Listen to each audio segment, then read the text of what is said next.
This is the Big O Show. This is the Big O Show. All right. There he Oh, is. what's up with you, man? I'm just hanging, bro. Just relaxing, waiting for, some playoff games tonight. I'm sure you enjoyed James Beard Harden. You know I'm gonna have to bring it up to you. I'm gonna have to bring it up because we've had these conversations, and you are not a big James Harden fan. You say doesn't show up. He doesn't show up. He doesn't show up in the playoffs. So I gotta get your reaction. 45 points without Embiid on the road. That it looked like he showed up to me. He showed up. He showed up. Yep. Yeah. No doubt about it. He showed up and the Celtics choked. Yeah, that is true. But it's interesting. Harden got a lot of flack because you saw the video that came out with him in Vegas, and people were like, same old James Harden. He's partying instead of focusing on the playoffs, and he turns in this sort of game. And so we still got a long way to go. I'm not going to take my victory lap yet, but I did get a lot of joy out of how the game was won for the Sixers last night. So what the hell is that, bro? Huh? Yeah. Hey, when you wear that Cookie Monster fit, you know you're about to get the great night off. So here's what the thing is, I'm sure is for Harden. I think yesterday or this week is the Met Gala. I think it was yesterday. Yeah, it was yesterday. What the hell is that? That's a James Harden event. And so he's busy in the playoffs instead of being at the Met Gala. So he's got to get his fit off. I'd imagine that's what he would have wore if he was going out there. Oh, my God. That's almost as bad as Kyle Kuzma's sweater. Yeah, I definitely would not have worn that, but I also would not have scored 45. Which one? Either one. Kuzma's sweater or James Harden? I wouldn't have worn either one.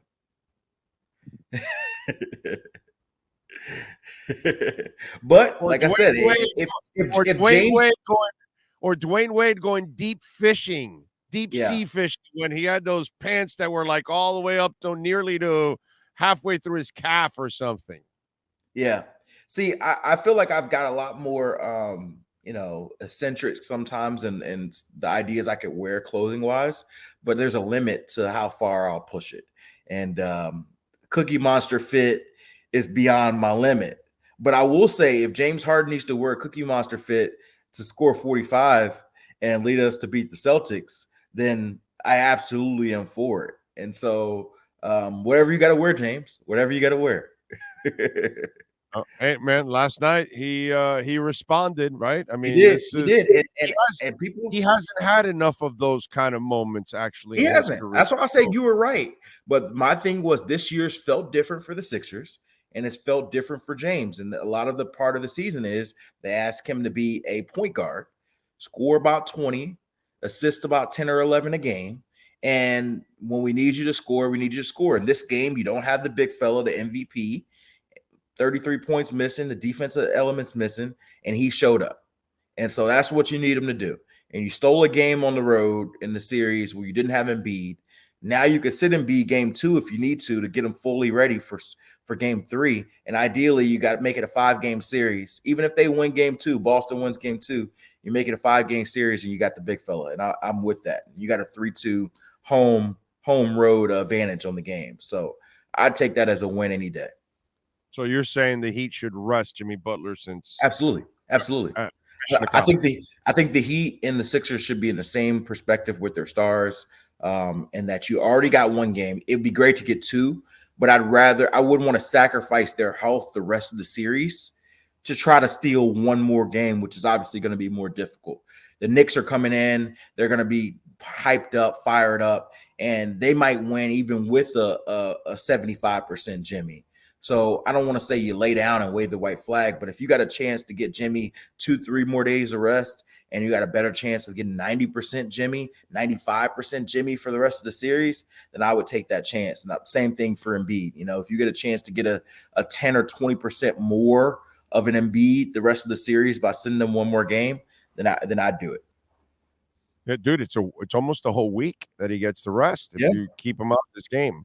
because they're and going to that's have what I'm saying. coaches. I know every focus should be you got to win every game, you got to focus on that. But I also think you got to be smart in the long term and say this is most likely both series, the Heat, Knicks, and the Sixers, Celtics are going to be 6 or 7 game series.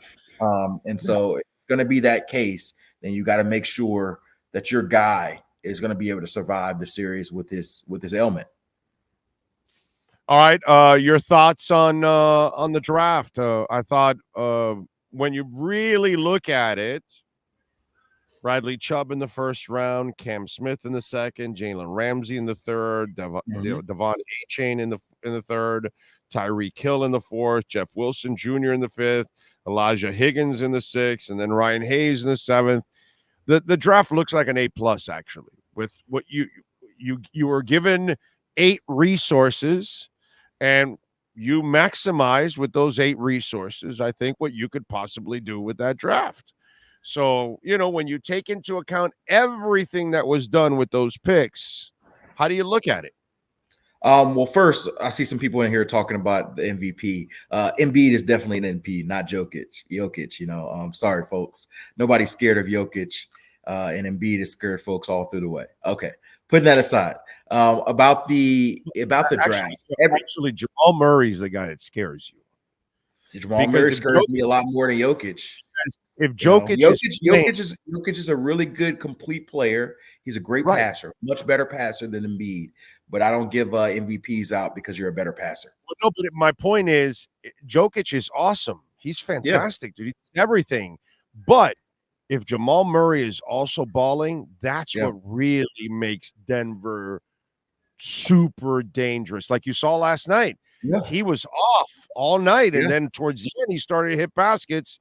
And that's it. They pulled away and they took. And they didn't have Jamal Murray the last couple of playoff runs, right? And so he's the missing piece. So I honestly thought the Suns would be looking better than they have so far, but Denver and their depth has been a big reason why the Nuggets are up 2-0 in that series. Brother, in the end, when it's all said and done, and he's 45 years old and he's sitting back, relaxing somewhere and having a drink and chilling, and he's just thinking about, thoughts going in his head, Durant's going to say, I should have never left Golden State. I should have never left Golden State. Like, that guy, all he did was give himself a freaking ulcer by leaving Golden State, to be quite honest. Instead of listening to all the idiots, you had to join a great team. No, dude, you were the best player on that team for those 2 years.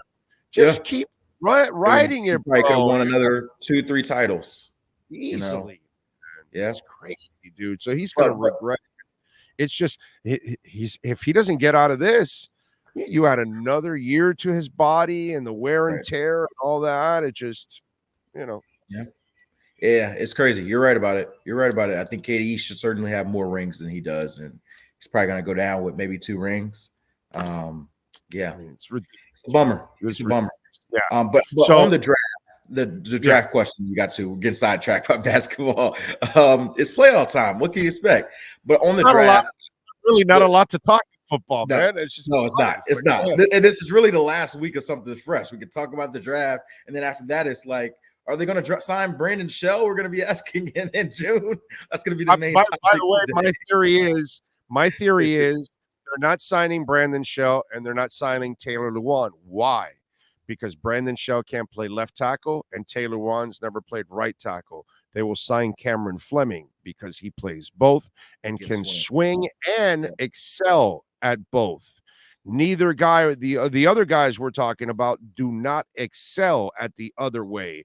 And one, we know that with Brandon Shell. Two, we don't know that with Taylor Lewan, but habitually he will have to now change everything about his world. And from what I'm told, he's kind of set on playing left tackle. So if that's the case, that's not what Miami needs. Miami needs a swing guy. I think it's Cameron Fleming, but that's just me. Yeah, Taylor Lewan definitely wants to play left tackle. He's a guy that you probably sign. I know Taylor Lewan a little bit, but I think he's probably a guy that ends up getting signed when a team gets an injury at left tackle and they need a new starter at that spot, or if they're happy with their left tackle who's struggling for whatever reason they bring him in. But yeah, I don't think he's going to be your swing tackle route. I think he retired before he played right tackle or was a swing tackle somewhere. But as far as the draft, the thing I love about the draft is it gives a lot of hope for every team. So you could talk to every single fan base in America right now that have been telling you how their draft is going to lead them to the Super Bowl, right? 31 teams are wrong.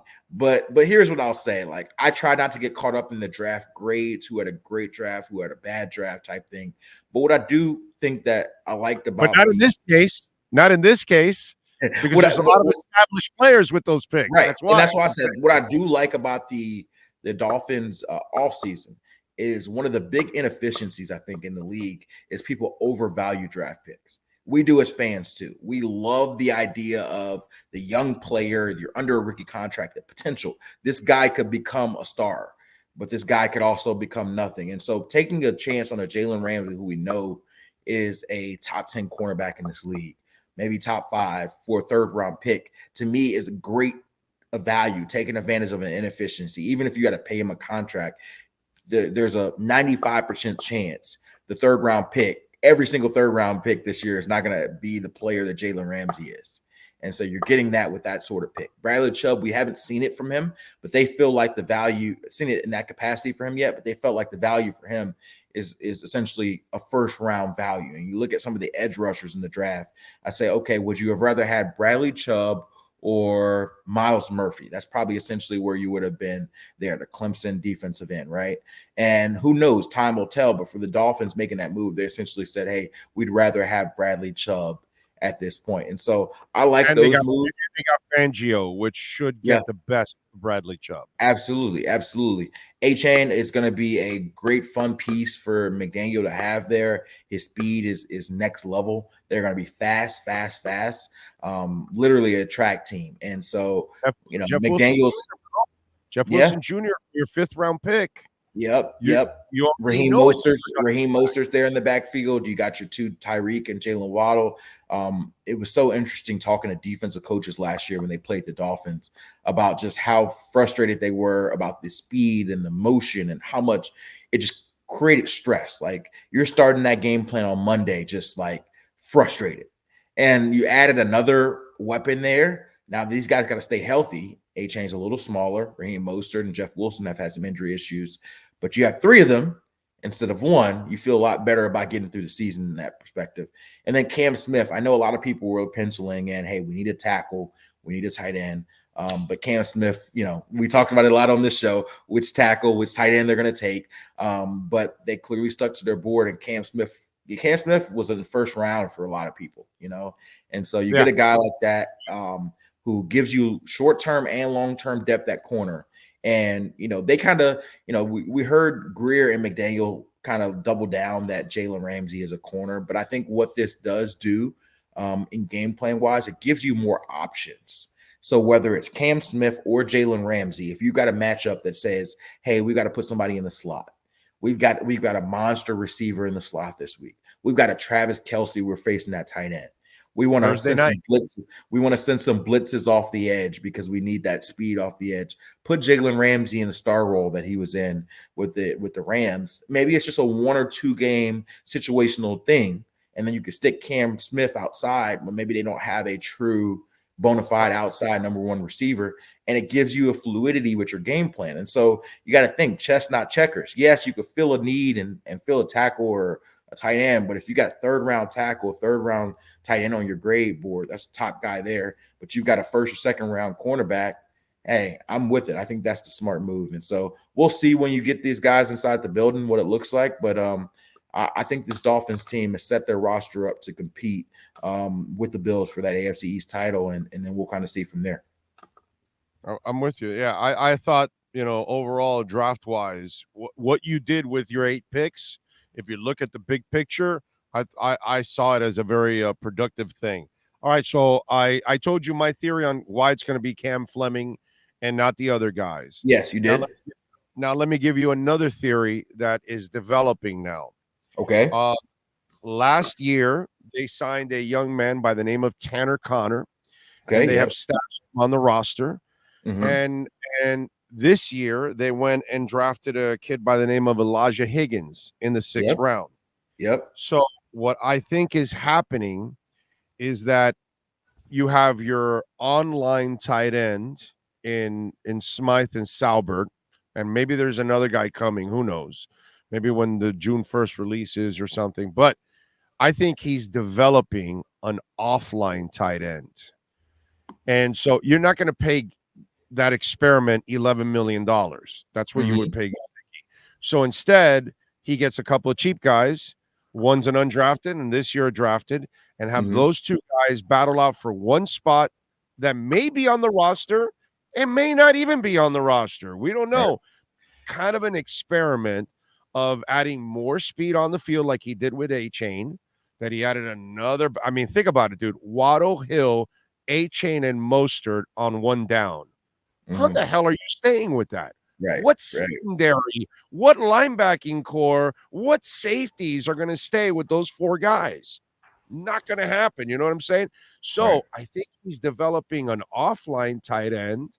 And you saw it. The kid from last year he runs like a deer. Yeah. And I don't know if you watched any of the Elijah Higgins highlights. This kid's faster than what you think, actually. Yeah. Pull away from people. But he can't block, because my guys around the league told me he can't block. He's not a blocker. Yeah. He's the modern move tight end. The essentially the mini Mike Gesicki, right? Where you probably don't want to pay those guys top of the end tight end money, but they still have value within your scheme as a big slot, as a detached tight end, as an occasional guy who you can get matchups with linebackers and you like your advantage. And so, I think there's still a role within the offense. Like, I think there was a lot of complaints about experiment. You see the same experiment. Yeah. Like, so here's how I view it, right? There was a lot of complaints last year about Mike Gesicki's usage, right? He was used maybe 30, 40% of the snaps because you had an idea of him as your main tight end, one of your main weapons. If you recalibrate that and you're using day 3 picks or undrafted free agents in that 20 to 30 or 40% role for Mike Gesicki, then it becomes a different avenue, right? You're not underutilizing Mike Gesicki. You're using these guys in the role that you had envisioned for Mike Gesicki. So I don't think that role disappears. It just becomes more the value, the type of player you have for that role is more a $1 million, $2 million player versus an $11 million player, which obviously is a more appealing from a business and a team structure perspective. And then also, when I was talking about the division and where the Dolphins are, I didn't mean to leave out the Jets. The Jets are in that too, a 3-headed race between, to me, the Dolphins, the Bills, and the Jets. But yeah, I'm with you. I think any way they can make this offense more versatile, more difficult for a defense to defend, that's something that they like to do. And so an inline tight end helps you as a blocker, and a detached tight end helps you as a matchup guy, another mixed match guy for defenders to face. By the way, you're cold-blooded as hell. After the Bruins got eliminated, you just reminded Patriot fans that they mean nothing in the division. It's a rough offseason for Boston, and I'm not gonna lie. That is what it is. Boston a loss yesterday. I don't know that there's a lot of people. Boston's had a lot of success over the last decade. Yes. The Patriots, the Celtics, the Bruins, they have been in a lot of joy. Red Sox got a couple World Series too, bro. Red Sox. And so there's probably 31, 32 other fan bases across all sports who are not having any sadness in Boston's disdain. So you're saying Boston needs to go about 20 years now without any kind of championship to kind of balance it. I don't want to wish negativity on them because I don't want negativity on my team. But I'm just saying they have got their joys, and so nobody's going to feel sorry for them having some struggles. All right. So outside of Cam Fleming that we talked about, if you agree with me on that, anything else you see on the horizon free agency? Yeah, I think June 1st, you mentioned it. June 1st will be that deadline where they get the money back for Byron Jones' deal. And so some of that money will be used to sign these draft picks. I think you'll probably see the Dolphins maybe be one of the later teams to sign draft picks because they have that money coming in. Or maybe they'll use the rest of their money and then just wait until sign a player until after that. But regardless, they know they have an influx of, I think 10, 11, 12, somewhere around that $1 million to come in. They're not going to use all of it because you always want to have some sort of money to bank in case something happens during the season.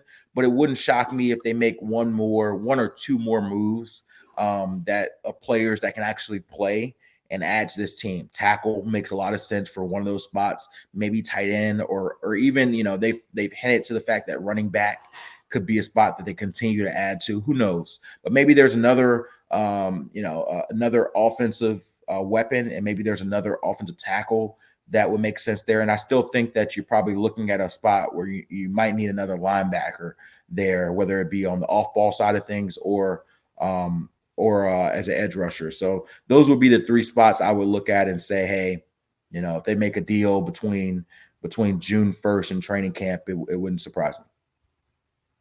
By the way, that was a hell of a picture when they showed Burns shaking hands with his new quarterback. Bryce, yeah. We joked about it, or Andrew Siciliano, who's our host, joked about it on NFL Network we were on yesterday, and said that it was kind of like the father taking his son to school. And I'm like, oh man, come on, y'all got to give Bryce a break. Like Bryce has been a great quarterback. He cannot help his size. No, I know, but that picture is like, holy crap. Yeah. Hey, Brian Burns is a big dude. Dude, and Bryce is not a big dude.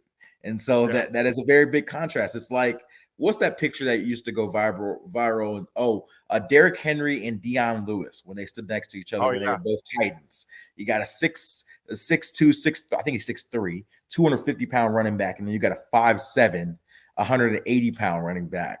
And it's just the yin and the yang difference there. And so, yeah, there's going to be a lot of weird pictures there. I wanted to see the Anthony Richardson and Bryce Young picture next to each other because that's the big quarterback and a small quarterback. I think we got our best go of it with Brian Burns and Bryce Young. By the way, I thought Houston killed it. They were certainly aggressive. You get CJ Stroud, you get Will Anderson. I think Will Anderson is going to be a stud. CJ Stroud was number 2 on a lot of quarterback boards across the league. I think he's the best quarterback in this draft because of the size, right? Because of the size. No, yeah. His accuracy also. Yeah. I don't think this is why I love Tua. Right. Because accuracy special. Dude, I'm not so much about you can throw it out of the stadium or you throw it 100 miles an hour. I've seen those guys, and I've watched Ryan Leaf suck. And I've watched Jamarcus Russell, and I've watched Akili Smith, and I've watched all kinds of guys over the years that are supremely gifted. That doesn't mean you're a good quarterback. Yeah. But when you have accuracy, I get sexually aroused, Cam. Come on, man. To me, that's everything in a quarterback, bro. Yeah. Everything is about accuracy and ball placement and anticipatory skills and all that kind of. You just got to have a strong enough arm. Yeah. But I think we have this love affair with the guy that can run and throw it out of the stadium. And then all of a sudden we think, okay, no, yeah, that guy's going to be a great quarterback. No, dude, there's a lot more to quarterbacking than that. And when I look at Stroud, the one thing that I love about his game is accuracy. Yeah, he's got a little more size. Yeah, he's got a little bigger arm. But that doesn't matter to me. What matters to me is ball placement. And this kid knows how to lead a receiver, knows how to, has accuracy. And that's the kind of stuff that to me you can't teach. Right. When look, Cam, we all did this.